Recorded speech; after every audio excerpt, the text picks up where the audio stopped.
Three suspects have been arrested for their alleged role in a botched robbery where a Monterey Park, California police officer was shot and killed. That was the result of this botched robbery. So 26-year-old Gardiel Solorio was the officer who was shot and killed. He had only been on the police force for 1 month. He was a rookie cop. And when he was outside of an LA Fitness gym waiting in his vehicle, he was approached by one of the suspects who then proceeded to attempt to rob him. The situation fell apart, and in the end, again, this 26-year-old police officer, rookie cop, was shot and killed. Now, the Los Angeles District Attorney, George Gascon, did a press conference where he addressed the severity of the incident. So let's take a quick look at that. The defendant got out of a car nearby, approached Officer Solorio with a gun drawn in what appeared to be an attempted robbery. Officer Solorio was in his vehicle. Officer Solorio attempted to flee by backing out of his vehicle when the suspect fired multiple times. The defendant then returned back to the vehicle where a juvenile was behind the wheel, and they fled the scene. Today, we'll file one count of murder with special circumstances allegations that the murder occurred during the commission of a robbery against Carlos Delcid. Carlos Delcid is the name of the individual who ended up shooting the weapon or firing the weapon and shooting and killing the cop.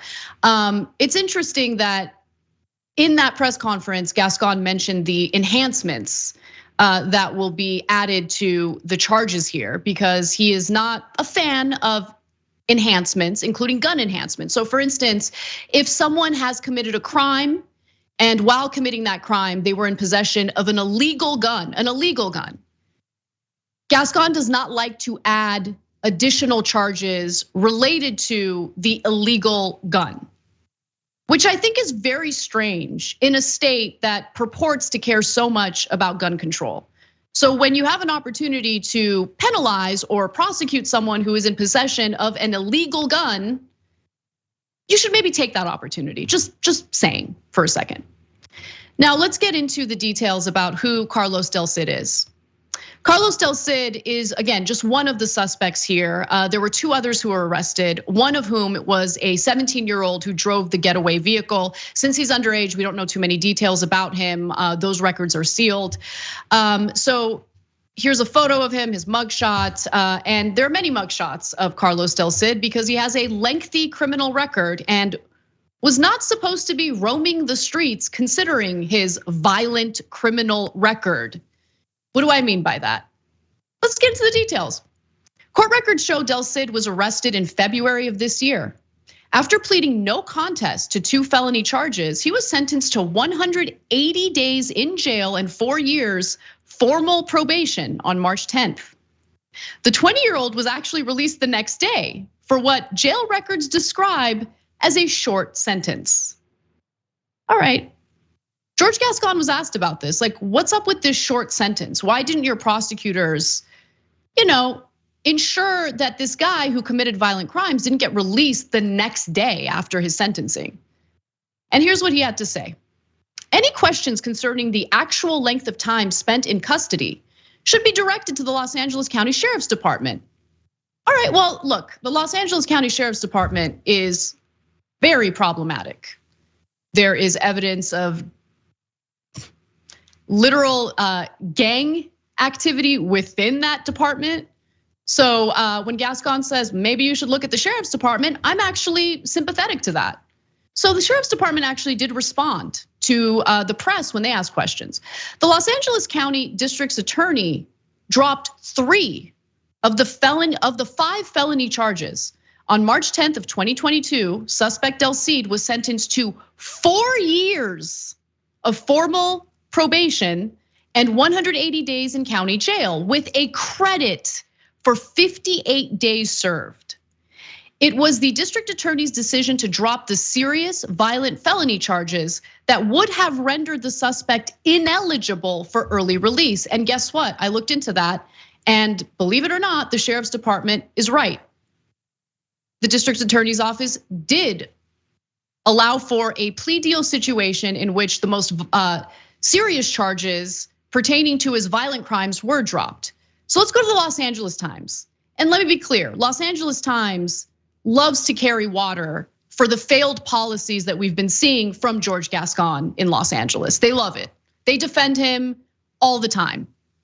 But this is what they wrote. Delcid had previously been arrested December 8th by Los Angeles County deputies from the Lomita Station booking records show. He was cited and released the next day. Records do not show the alleged offense, but it appeared to be a felony level crime. Okay, so we don't know the details of what that felony was, but he was released the next day after committing this felony crime. Okay, great. The Los Angeles Police Department's Harbor Division arrested Delcid on February 10th, and he was charged 5 days later with burglary, domestic violence, assault with a deadly weapon, false imprisonment, and intimidating a witness. The crimes reportedly occurred on February 9th, records show. All right, these crimes are serious. He didn't just get caught with a baggie of pot, okay? He committed violent crimes. And by the way, the 180-day sentence is super short considering there's like kidnapping involved, domestic violence, intimidating a witness. These are serious crimes. Okay, so the initial sentence, 180 days, I would venture to say pretty short. I know there are people on the left that are like, no, not too short, 180 days, too long. Good that he beat up his wife.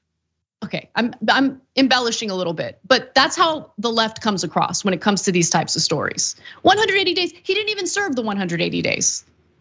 He was released the next day. On March 10th, he pleaded no contest to burglary and domestic violence while the other charges were dismissed. A judge in Long Beach sentenced him to 180 days in jail and 4 years of probation, court records show. He was released the morning after that sentence was handed down, having spent a month behind bars, according to Sheriff's Department booking records. So he actually was able to get away with the assault. Assault with a deadly weapon, that charge was dropped as part of the plea deal that was negotiated by the district attorney's office, by the prosecutors. Do you understand that? Why would you drop the most serious charges here? No false imprisonment charges, that was dropped too. No charges for intimidating a witness because that was dropped as well as part of this plea deal. I wanna be clear. When I was signing up for criminal justice reform, I thought we were gonna do things like reform our prisons. So they're actually, rehabilitating people. I thought we were gonna do something about policing. I thought we were gonna end qualified immunity. So cops can't get away with shooting down unarmed individuals as they're running away from them. We didn't do that.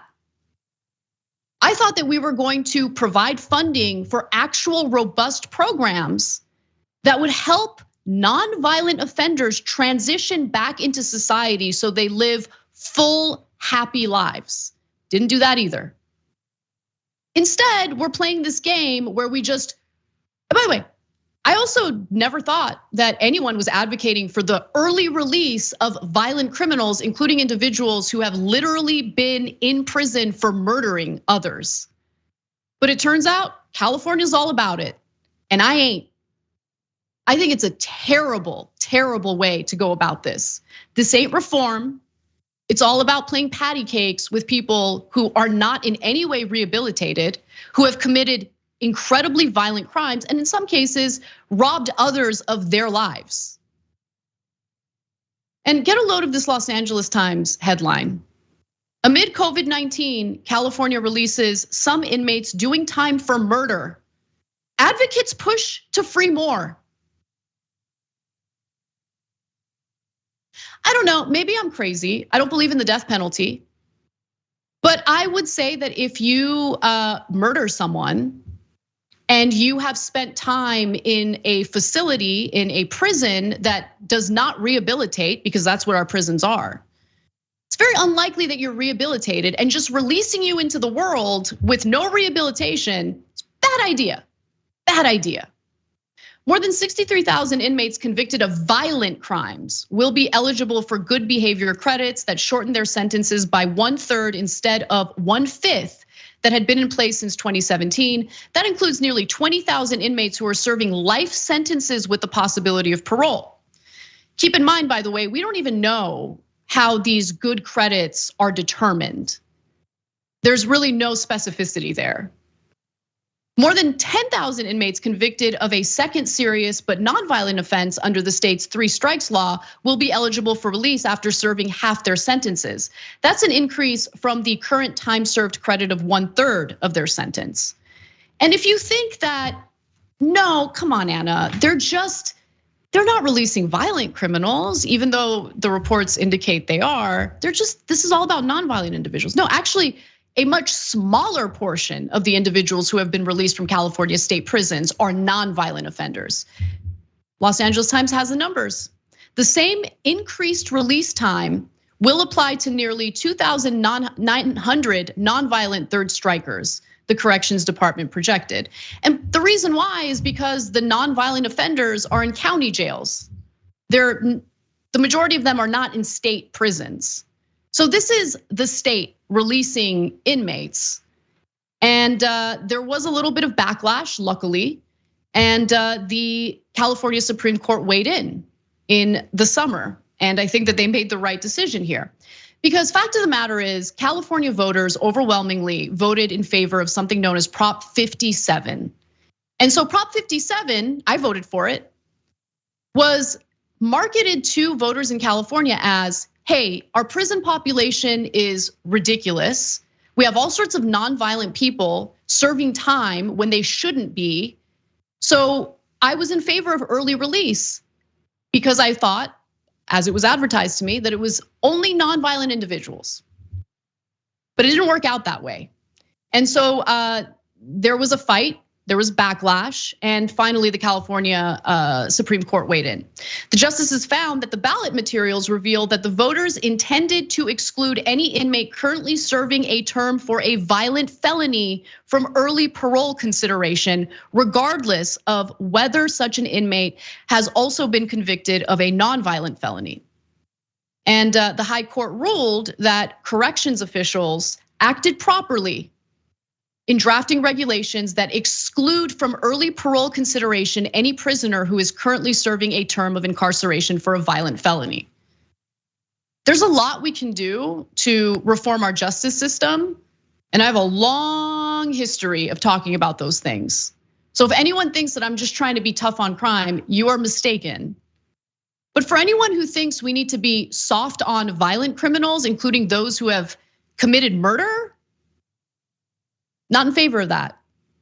I think it's dumb policy. I think it's dangerous policy. And for progressives who are looking to rally support, I don't know if you're gonna win if you have all these people being victimized by violent criminals who are just released from prison with no rehabilitative plan in place.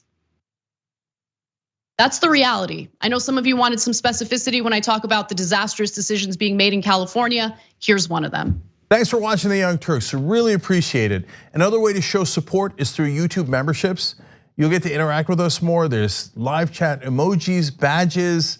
You've got emojis of me, Anna, John, JR. So those are super fun. But you also get playback of our exclusive member-only shows and specials right after they air.